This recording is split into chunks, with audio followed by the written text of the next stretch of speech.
The warm, coastal breeze of a late summer evening swept through the luxurious Hamptons villa, where Mark Sinclair found himself attending yet another business social gathering. He was used to these kinds of events, lavish affairs with influential people, perfect for networking. Tonight, however, felt different. Perhaps it was the location. The villa belonged to his longtime friend, Eric Blackwood, a suave and successful businessman. Mark had always admired Eric's charm, his ability to command attention without seeming to try. Eric was everything Mark aspired to be, or at least, that's what he thought before tonight. Mark, 38 years old, was at a point in his life where he felt that everything should be falling into place. He had a successful career in marketing, rising quickly through the ranks at his Manhattan-based firm. He was respected, reliable, and focused. His wife, Sophie Sinclair, 34, was the jewel of his life, a dazzling beauty with blonde hair that framed her face like a halo. Sophie was the woman every man dreamed of marrying. At least that's what everyone said. To outsiders, they had the perfect life, a successful, handsome couple, living in a penthouse overlooking Central Park, attending charity galas, mingling with the New York elite. But behind closed doors, things were different. Mark had been pouring himself into his work for the last few years, hoping to secure a top position at his firm. This ambition left little room for personal time with Sophie. He justified it as a temporary sacrifice, something necessary to secure their future. Sophie, on the other hand, had grown restless. She wasn't built for the solitude that Mark's long hours brought. She thrived on attention, excitement, and adventure, traits that made her irresistible to others, but increasingly difficult for Mark to understand. This particular evening at Eric's villa was one of those rare occasions when Mark decided to let loose a little. The stress of his job had been weighing him down, and Sophie had insisted they attend. "You need a break, Mark. You're always working," she had said, her tone slightly clipped, as if there were more to her frustration than she let on. Sophie was right. He did need a break. So here he was, dressed in a tailored suit, drink in hand, mingling with people he only vaguely knew. Sophie, as always, was the center of attention. She floated around the party in a crimson silk gown that hugged her curves, her laughter infectious, her presence magnetic. Mark watched her from across the room, his heart swelling with a mixture of pride and guilt. She was so beautiful, so full of life, and here he was, always too preoccupied with work to truly appreciate her. He had promised himself that things would change, that he'd spend more time with her. After this promotion, everything would be different. But life doesn't wait for perfect timing. As the evening progressed, Mark found himself engrossed in a conversation with a potential business partner. It was a tedious discussion about market shares, a topic that usually captivated him. But tonight, his mind kept wandering. He caught glimpses of Sophie laughing with Eric. They were standing too close, and something about the way they exchanged glances made his stomach twist. Mark shook off the feeling. Eric was his friend, and Sophie had always been flirtatious. That's just who she was. There was no reason to feel uneasy. And yet, that nagging doubt lingered in the back of his mind, a shadow that refused to be dispelled. At some point in the evening, Mark excused himself from the conversation and decided to take a break outside. The villa's sprawling gardens were illuminated by soft lanterns, casting a romantic glow on the pathways. He wandered aimlessly, the soft murmur of the party fading into the background. He needed a moment to clear his head, to shake off the inexplicable anxiety that had settled in his chest. That's when he heard it, Sophie's voice, hushed but unmistakable, coming from a secluded corner of the garden. Mark stopped in his tracks, instinctively drawn toward the sound. He couldn't make out the words at first, but as he moved closer, the conversation became clearer. "I can't believe we've been doing this for months," Sophie was saying, her voice a mixture of excitement and guilt.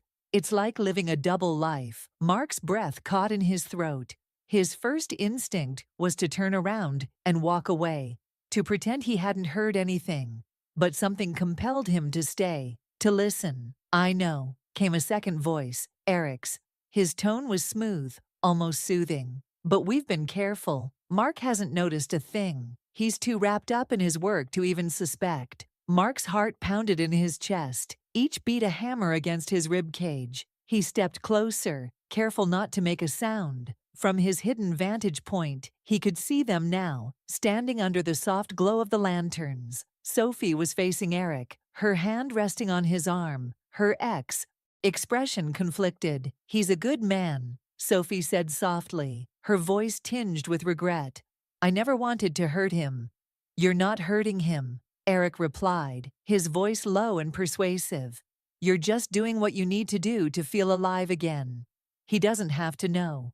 Mark felt like the ground had been ripped out from under him. His worst fears, the ones he had buried deep inside, were now confirmed in the most brutal way possible.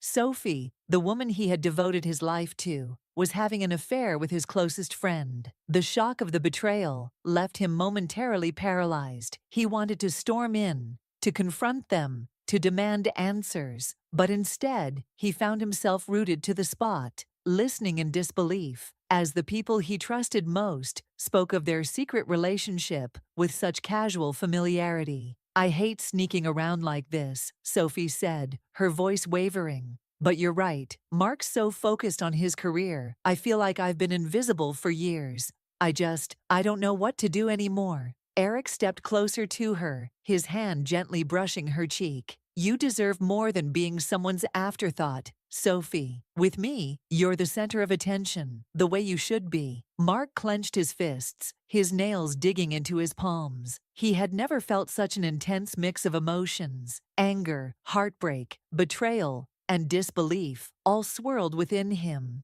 leaving him raw and exposed. He wanted to scream, to lash out, to make them see how deeply they had wounded him.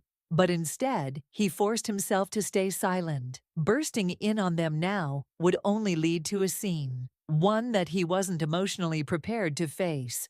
"I don't know how much longer we can keep this up," Sophie said, her voice trembling slightly. "It's exhausting, lying to Mark all the time. I hate myself for it." Eric wrapped his arms around her, pulling her close. "You don't have to make any decisions right now. We'll figure it out. But remember, Sophie, you deserve to be happy. That's all that matters." Mark felt like he was going to be sick.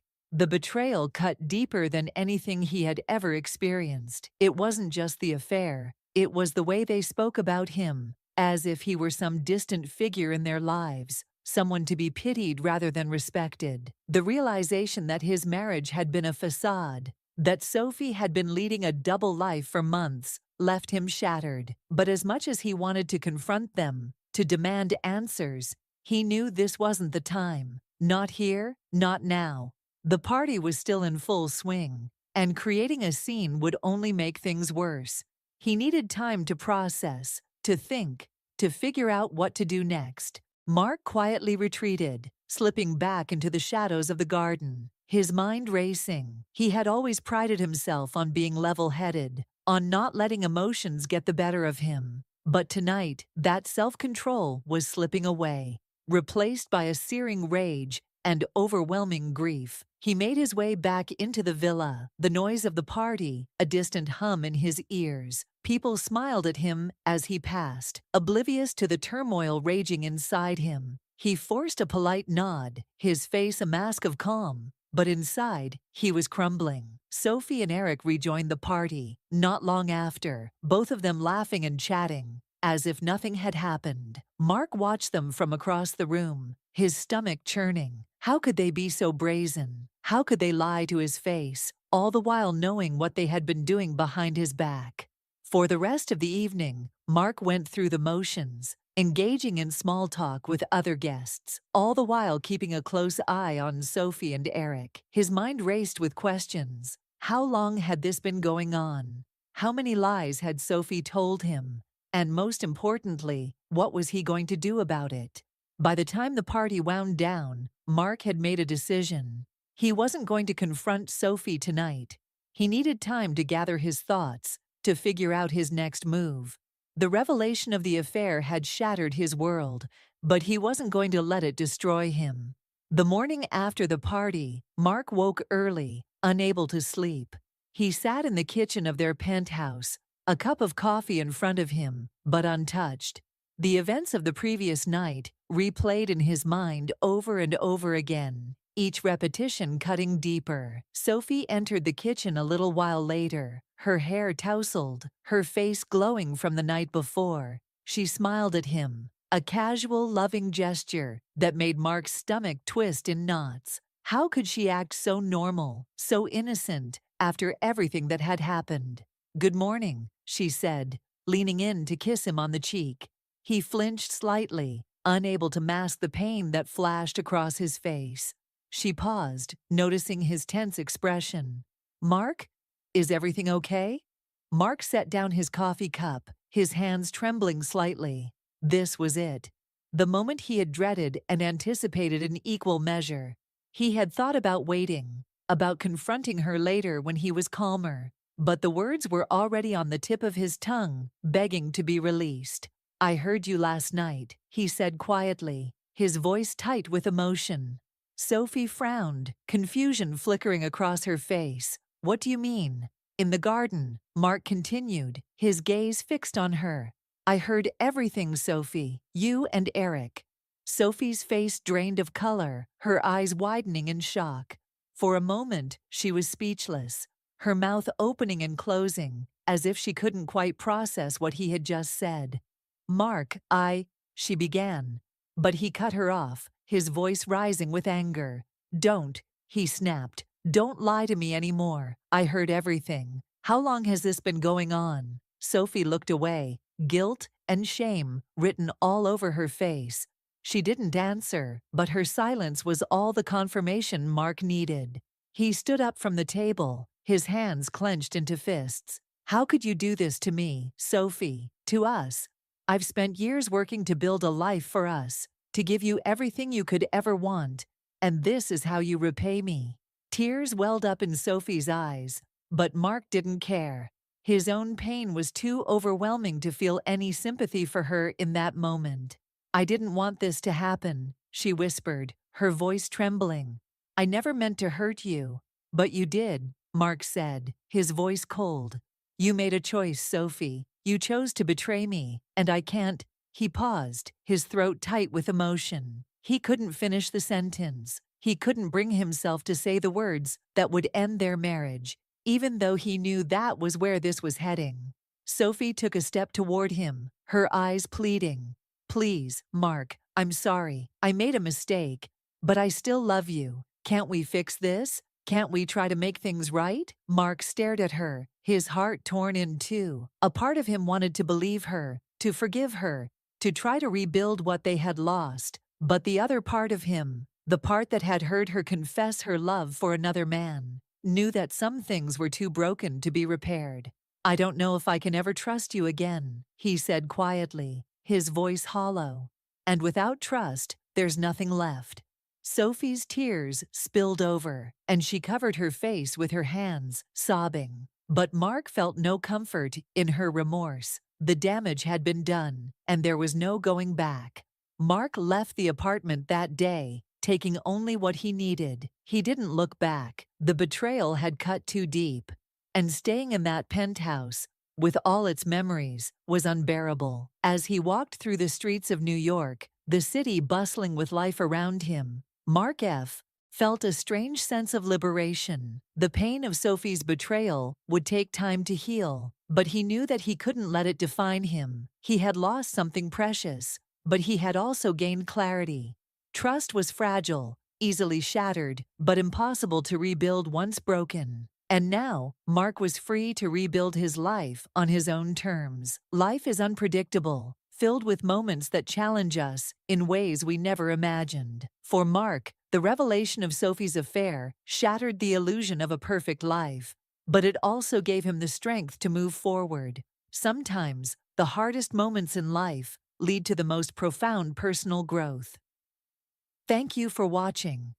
If you've been moved by this story, or have your own thoughts about relationships and trust, please share your thoughts in the comments below. Don't forget to like, share, and subscribe for more heartfelt stories like this. What would you do if you were in Mark's shoes? Would you confront the betrayal or walk away? Let us know your thoughts, and we'll see you in the next story.